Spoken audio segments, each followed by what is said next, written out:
Willkommen zu einigen Videoaufnahmen rund um und vom mystischen Kindleinstein im schweizerischen Appenzell. Der 900 Meter über Meeresspiegel gelegene Sandsteinfels ist am besten aus Heiden mit einer Rundwanderung von 2,5 Stunden zu erreichen. Zuerst der Rutschstein von Strich. Auf ihm sollen nach alteuropäischer Volkstradition Fruchtbarkeitsrituale praktiziert worden sein. Seine Besonderheiten sind die eingehauenen Stufen, die ich soeben betrat, die rätselhaften Einkerbungen und die Rutschen selbst sein. Auf ihnen rutschten Frauen und Mädchen hinab, um verstorbene Ahnenpersonen als ihr kleines Kind wiederkehren zu lassen, so auf der Begleittafel zu entnehmen. Markant sich von der Landschaft abhebend ist der Rinnen- und Schalenstein als nächstes anzutreffen. Auf dem Kalksandstein sind ihre Namensgeber zu sehen, die Schalen. Ihr Ursprung soll natürlich sein, entstanden durch Auswaschungen, und die Rinnen selbst ausgehauen durch Menschenhand. Unklar ist, zu welchen Zwecken diese gedient haben, rituell oder gar Harzgewinnung. Im weiteren Vorgang der Wanderung ist ein Hohlweg zu passieren, an deren Ende ein Findling zu sehen ist.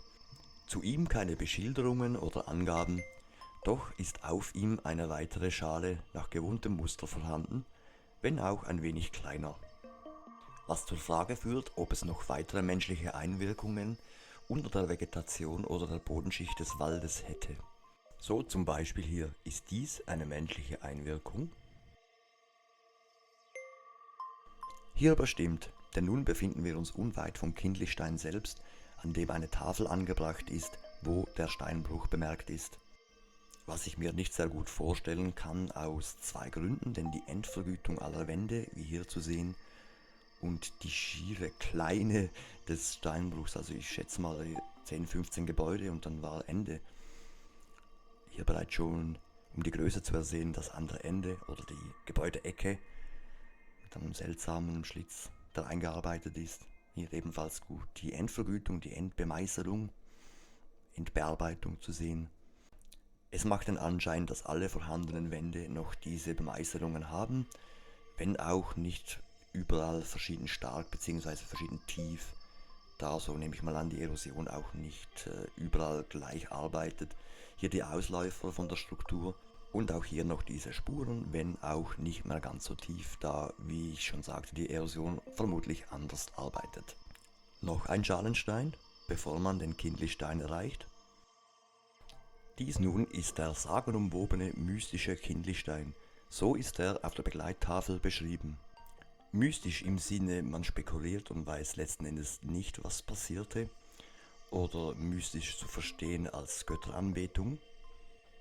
Das wird wohl ein Rätsel bleiben, doch fest steht und gut beobachtbar, am Kindlichstein selbst ist von allen Rutschsteinen in dieser Region hier das Profil am eindeutig tiefsten, was nahe liegt, dass hier andere Dinge gerutscht wurden, andere Rituale praktiziert wurden.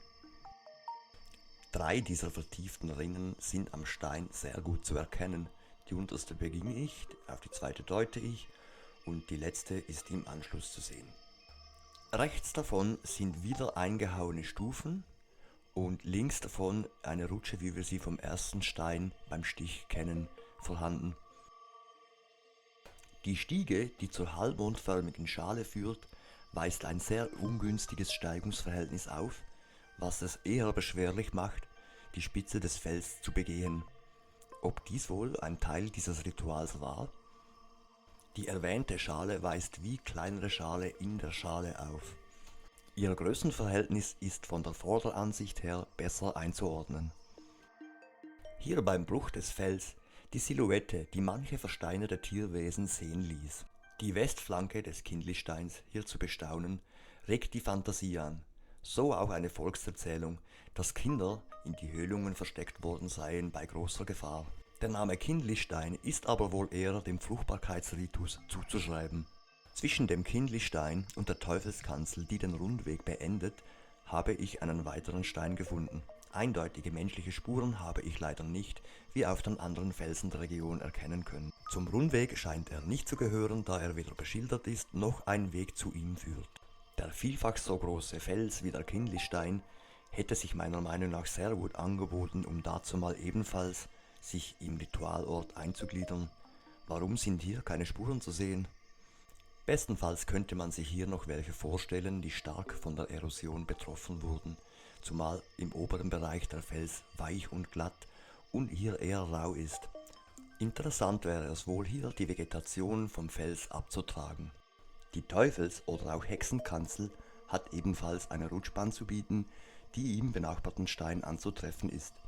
Der Begriff Hexenkanzel stammt vermutlich aus den Appenzeller Hexenverfolgungen vom 14. bis zum 17. Jahrhundert. Den Frauen wurden Schadenzauber und Teufelsbund vorgeworfen. Außerdem sollen Höhlenorte wie der Heuberg in Deutschland den Hexen als Treffpunkt gedient haben, so vermutlich auch der Kindlistein. Für mich am interessantesten die 3 tiefen Rinnen im Kindlistein selbst. Eine Theorie, die mir zu Ohren kam, ist, dass nicht nur Fruchtbarkeits-, sondern auch Kriegsrituale vollzogen wurden, indem Schwerter den Stein runterrutschten. Eines kann man abschließend wohl sagen: eine alte Geschichte hat er, der Kindlistein.